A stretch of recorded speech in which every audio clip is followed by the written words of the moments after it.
السلام علیکم ورحمۃ اللہ وبرکاتہ۔ بسم اللہ الرحمن الرحیم۔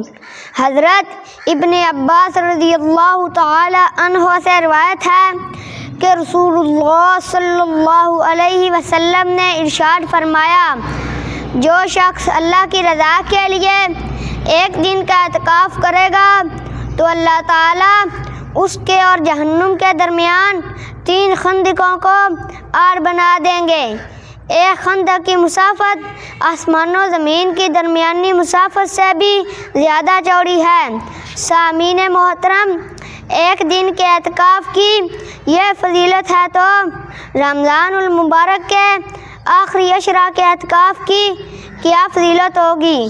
خوش قسمت ہیں وہ لوگ جو رمضان کی مبارک گھڑیوں میں اعتکاف کرتے ہیں اور اتنی بڑی فضیلت کے حقدار ٹھہرتے ہیں۔ آپ صلی اللہ علیہ وسلم نے ارشاد فرمایا، جس نے ماہ رمضان کے آخری عشرہ کا اعتکاف کر لیا تو گویا اس نے 2 حج اور 2 عمرے کر لیے۔